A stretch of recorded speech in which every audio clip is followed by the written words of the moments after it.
Just 1 month after His Excellency Governor Gordon Wetherill announced that nearly 300 students were displaced because they could not secure a space in the government schools due to overcrowding and improper documentation, officials from the Department of Education have made a breakthrough. Students who were unable to attend school during the start of the 2009 academic school year will now be afforded that opportunity, as the new containerized classrooms are just weeks away from being installed. Some of the classrooms arrived in the country, I think the weekend or the week beginning the 27th, and we have already started putting in the footings for the classrooms. Deputy Director of Education Edgar Howell tells News 4 that the classrooms will accommodate students who are already registered in the school system. Well, the classrooms that we are talking about in terms of students waiting on Providenciales, we had asked the students in the infant 1 and 2 at each of the 3 primary schools on Providenciales to wait until the classrooms are in place. And so we're talking about students who have been already registered in school. I cannot tell you what that number is right now. It does not necessarily indicate that the 280 odd that you refer to would be registered when those containerized classrooms are in place.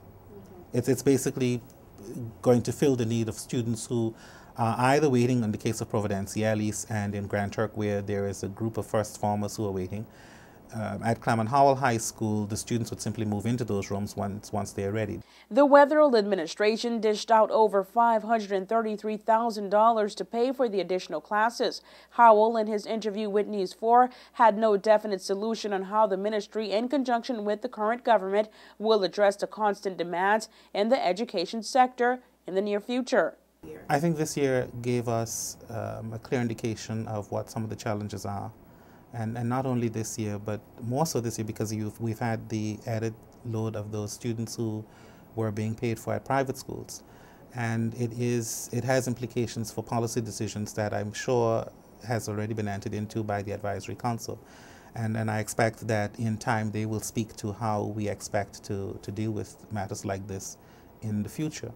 You heard over the last 3 or so years that there were plans to construct 2 primary schools on Providenciales, and the plan had also included an additional high school on Providenciales. We have yet to see those, and given the economic climate we're in, I don't know what the time frame would be for us to actually realize those rooms or classrooms or schools being put in place. Earlier this month, migrant parents vented their frustrations at the Education Department after a number of their kids were displaced due to a number of factors.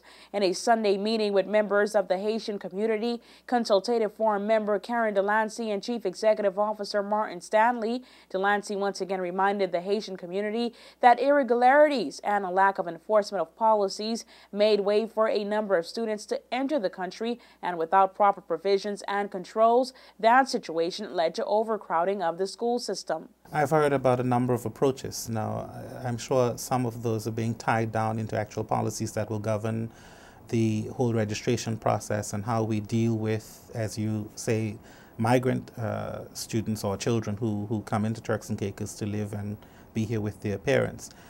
In time, I hope that those policies, as I said, we're in a position to be able to share those widely with the population of Turks and Caicos, and perhaps, no doubt, invite their input too on going forward.